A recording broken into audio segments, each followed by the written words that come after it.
Elle portait un simple pull rose. Ses yeux, eux, hurlaient, sans un mot.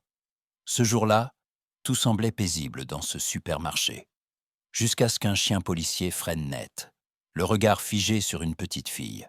Personne ne comprenait, personne ne voyait, mais elle, sans un mot, leva lentement la main. Pas pour dire bonjour, pas pour jouer, pour demander à être sauvée.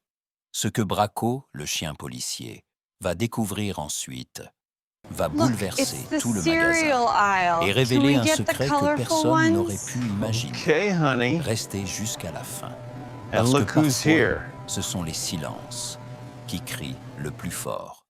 Avant de commencer, n'oubliez pas de liker et de vous abonner. Et surtout, je suis curieux. D'où nous regardez-vous? Indiquez votre pays dans les commentaires. J'adore voir jusqu'où voyagent nos histoires. Les portes automatiques du supermarché s'ouvrirent avec un souffle discret, laissant entrer une brise tiède de fin d'après-midi. L'air à l'intérieur sentait les fruits mûrs, le plastique des emballages, et cette propreté aseptisée, propre aux grandes surfaces. L'officier Léon marchait tranquillement entre les rayons, son uniforme impeccable, un sourire poli aux lèvres. À sa gauche, Braco trottinait avec assurance, son harnais de service bien ajusté sur son dos musclé. Le berger allemand était calme, professionnel, sa queue se balançant doucement, ses oreilles alertes. Autour d'eux, tout semblait parfaitement banal. Des couples comparaient les prix de conserve. Des enfants suppliaient pour des céréales sucrées. Et une vieille dame feuilletait consciencieusement sa liste de courses. Les bruits familiers des roues de Cadiz, des bips de scanner et des murmures feutrés donnaient à l'endroit une atmosphère presque apaisante. Une ronde facile aujourd'hui, hein, mon grand, murmura Léon, en jetant un regard complice à son partenaire à quatre pattes. Mais Braco ne répondit pas comme d'habitude. Pas de coup de museau joueur, pas de regard rapide. Il avait ralenti, subtilement, mais Léon, qui le connaissait par cœur, le remarqua tout de suite. Le chien avait levé légèrement la tête, narines frémissantes, comme s'il captait quelque chose que les humains ne pouvaient pas percevoir. Son allure changea, moins détendue, plus attentive. Léon s'arrêta de marcher, fronça légèrement les sourcils. Il suivit le regard de Braco, mais ne vit rien d'alarmant. Juste un supermarché tranquille. Et pourtant, une tension invisible s'était glissée dans l'air. Léon le sentait maintenant. Un détail échappait à l'ordre apparent. Braco n'aboyait pas. Il ne grondait pas. Mais il savait. Quelque chose n'allait pas. Et ce n'était que le début. La tête légèrement inclinée, Braco scrutait maintenant le fond de l'allée des biscuits. Son corps s'était figé, comme si chaque muscle attendait un signal invisible. Léon suivit la direction de son regard et aperçut alors un duo avançant lentement entre les rayons.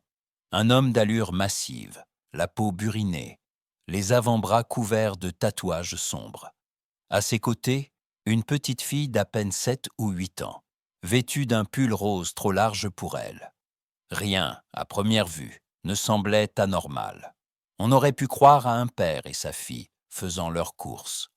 Rien dans la scène n'aurait éveillé la méfiance d'un passant ordinaire.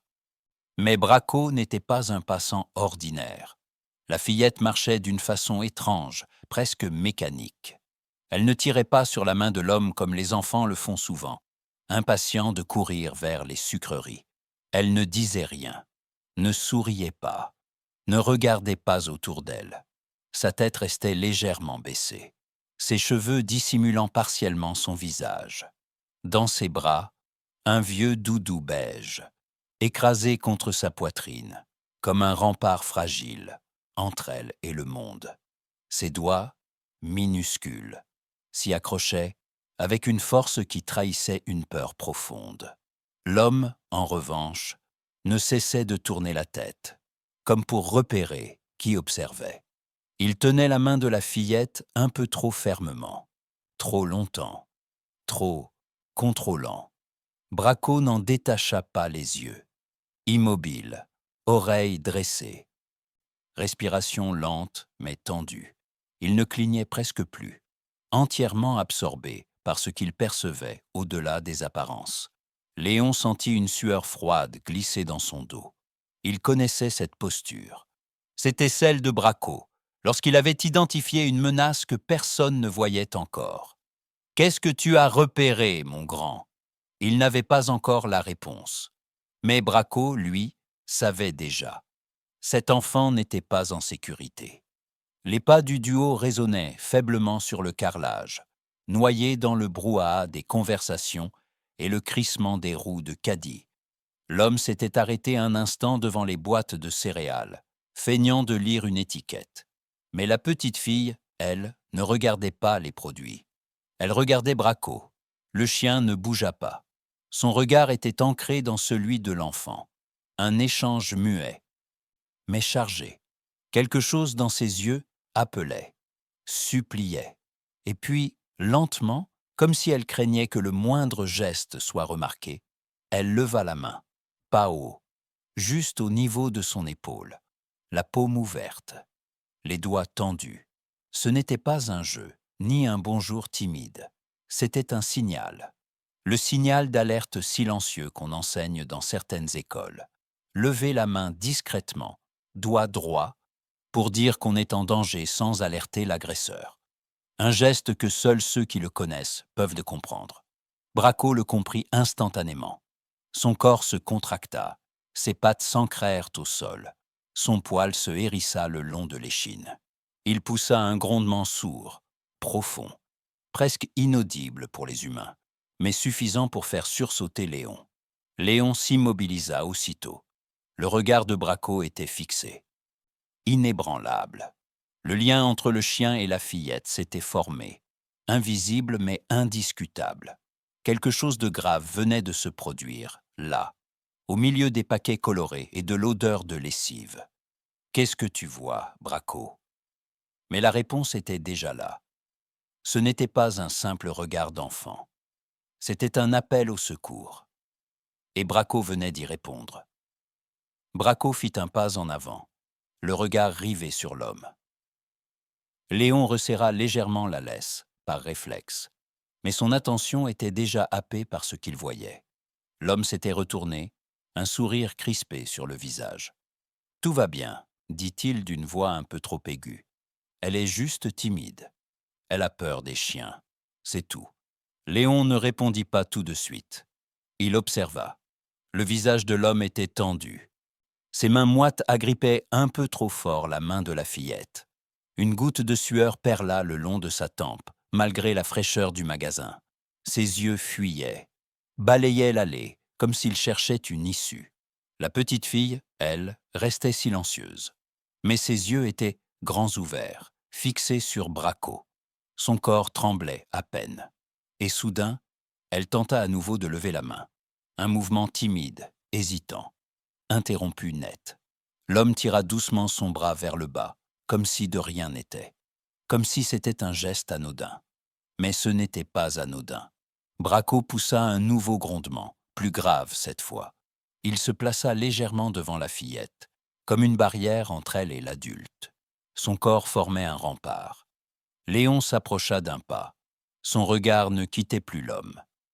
Ce n'était pas le comportement d'un père, pas cette crispation, pas cette insistance à contrôler les gestes de l'enfant. La tension grimpa en flèche, visible, palpable. Les clients autour s'étaient figés sans comprendre, comme si quelque chose d'invisible s'était brisé dans l'air. Et Léon, d'un seul regard vers Braco, comprit. Ils étaient tombés sur bien plus qu'une simple scène de supermarché. L'homme jeta un dernier regard vers Léon, puis vers Braco, et ce fut comme un déclic. Ses doigts serrèrent plus fort la main de la petite fille. D'un coup sec, il la tira vers lui, murmurant quelque chose à son oreille, et commença à faire demi-tour, accélérant le pas vers le fond du magasin. Braco aboya aussitôt, un aboiement grave et puissant, qui fit sursauter plusieurs clients. Léon serra la laisse, mais son chien avait déjà pris les devants. Muscles tendus, regard fixe, corps, prêt à intervenir. « Monsieur !» s'écria Léon en avançant rapidement. « Veuillez vous arrêter. » Mais l'homme ne ralentit pas. Il traînait littéralement la fillette derrière lui. Elle trébucha, son doudou glissant de ses bras. Mais il ne s'arrêta pas. Des clients tournèrent la tête. Une femme protégea son enfant, en reculant précipitamment. Des caddies bloquèrent brièvement le passage. Une étagère fut percutée. Des paquets tombèrent au sol. La confusion éclata. Braco bondit sur le côté, anticipant la trajectoire de l'homme. Il se planta devant lui, pattes écartées, poitrail gonflé, et poussa un autre aboiement plus sec, plus proche. L'homme freina brusquement, surpris. « Reculez !» hurla Léon. Le chien ne bougeait pas. Il n'attaquait pas. Il imposait. Sa seule présence barrait physiquement la route. Chaque tentative de fuite par la droite ou la gauche se soldait par une nouvelle position de Braco, précis, rapide, inébranlable. Le regard de la petite fille se tourna vers le chien, puis vers Léon. Des larmes commencèrent à monter dans ses yeux. Et dans ce tumulte, au milieu des voix, des bruits, des chariots qui crissaient, une chose était claire. Braco ne le laisserait pas l'emmener plus loin. Un silence étrange s'abattit soudain sur l'allée. L'homme venait de s'immobiliser, bloqué entre Braco et le regard perçant de l'officier Léon. Son masque de calme glissa lentement. Son front ruisselait. Son souffle était rapide, saccadé. Et puis, dans ce calme pesant, une voix s'éleva, faible, tremblante, mais suffisamment claire pour fendre l'air. « Ce n'est pas mon papa. » Le temps sembla suspendu. La fillette venait de lâcher cette phrase comme une bombe. Sa petite main tremblait toujours dans celle de l'homme, mais ses yeux restaient naux plantés dans ceux de Léon. Elle inspira difficilement. Il m'a dit qu'il connaissait ma maman. Il m'a attendu devant l'école. Il m'a dit qu'elle était occupée, qu'il devait m'emmener. » Sa voix se brisa. Un sanglot monta, contenu de justesse. L'homme tenta de la faire taire d'un geste brusque. Mais Braco grogna si violemment que plusieurs clients reculèrent d'un bond. « Elle ment !» s'écria l'homme, paniqué. « Elle est juste perdue. Elle ne comprend rien. »« C'est faux !» hurla une femme plus loin. « Attendez !» Elle s'approcha, téléphone à la main, l'écran pointé vers Léon. « Regardez, l'alerte enlèvement d'aujourd'hui. C'est elle. C'est la petite. Avec ce pull rose. » Léon regarda la photo. Aucun doute possible. Même regard. Même peluche. Le sol sembla se dérober sous les pieds du ravisseur. Il balaya les alentours du regard. Trop de témoins. Trop de vérités révélées en un instant. Les clients chuchotaient, filmaient, s'écartaient. L'homme chercha une sortie, mais Braco restait là, prêt à bondir à la moindre tentative. La supercherie venait de s'effondrer. Et avec elle, toute chance pour lui d'échapper à la vérité. L'homme, acculé, jeta un regard fou vers l'entrée du magasin. Il ne voyait plus que la sortie. Ses doigts se crispèrent brutalement sur le bras frêle de la fillette.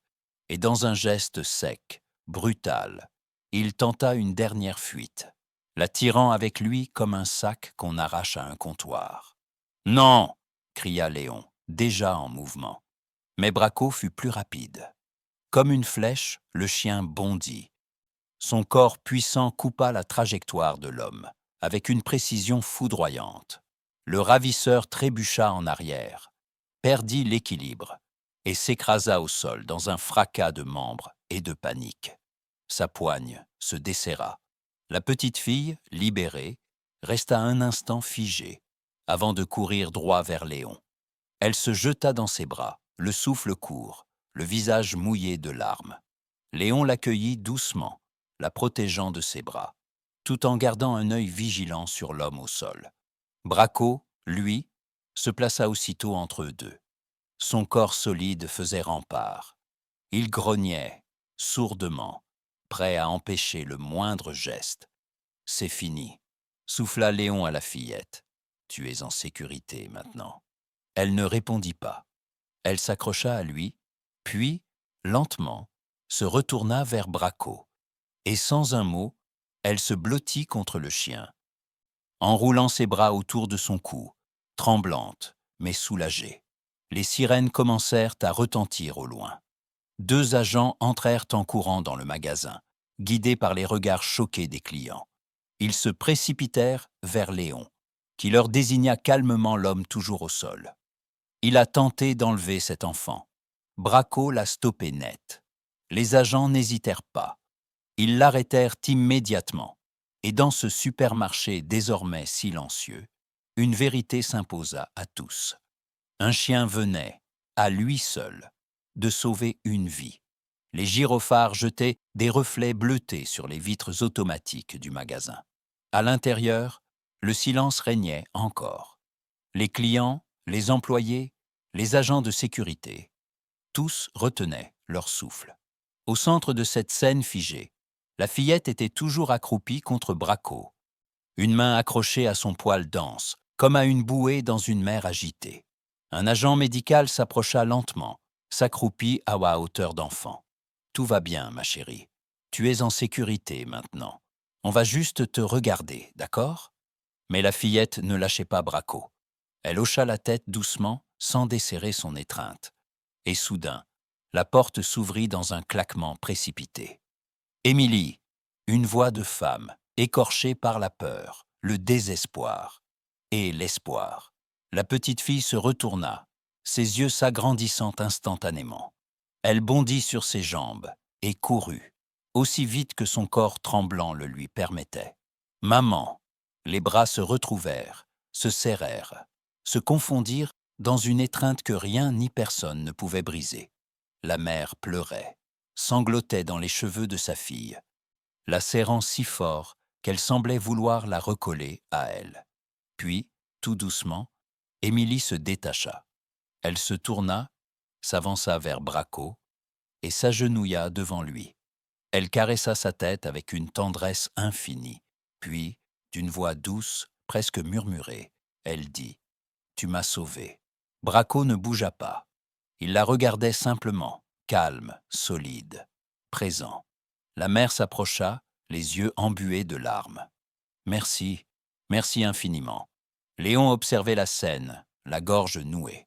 Il posa la main sur la tête de Braco et souffla, ému. « Encore une vie sauvée, mon ami ». Et dans ce silence chargé d'émotions, chacun comprit que ce jour ne serait jamais oublié. Si vous avez été touché par cette histoire, pensez à aimer, partager et vous abonner. Cela nous aide à faire connaître ces récits qui méritent d'être entendus. Merci de nous suivre.